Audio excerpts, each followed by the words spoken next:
Magandang araw sa lahat, welcome po ulit dito sa atin channel ang Biyahe y Komida. Maraming salamat sa lahat ng nag-subscribe indeed.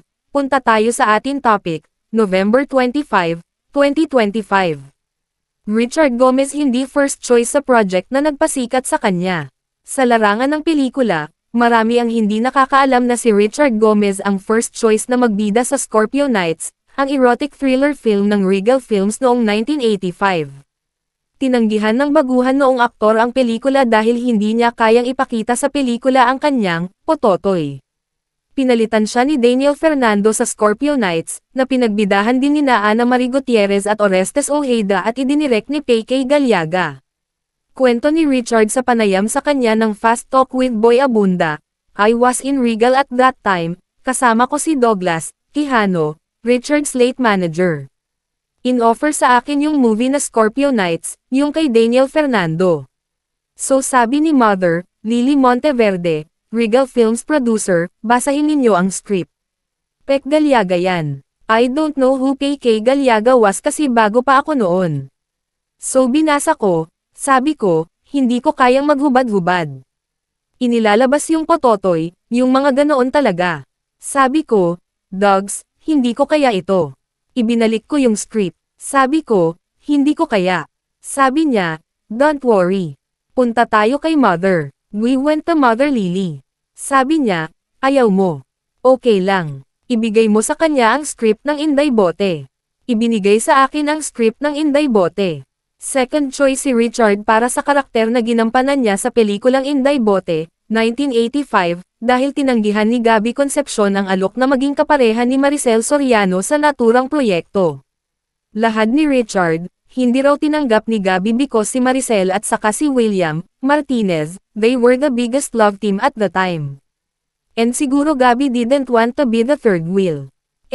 Sino ba naman ako? Wala akong pangalan, ibinigay sa akin. Okay, sige. After 3-4 days, nagsushooting na ako ng Inday Bote. Ganoon lang kabilas, and the rest is history. Maricel, nakasama mo sa Inday Bote was my starring movie.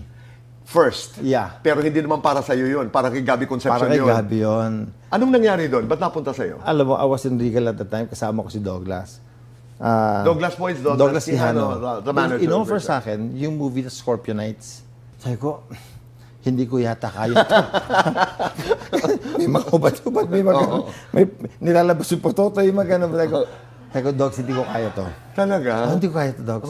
So, binalik ko sa hindi ko kaya. Sabi niya, sige, don't worry, punta tayo kay Mother. So, we went to Mother Lily. Sabi niya, ayaw mo?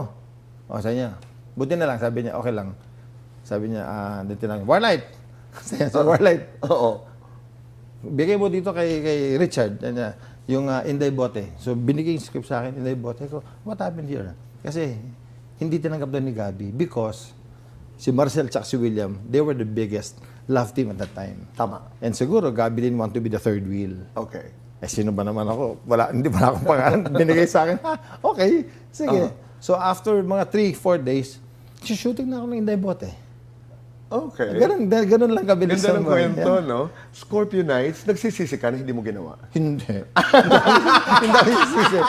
Panoorin ang buong video sa Fast Talk with Boy Abunda. E-click ang mga link sa description box.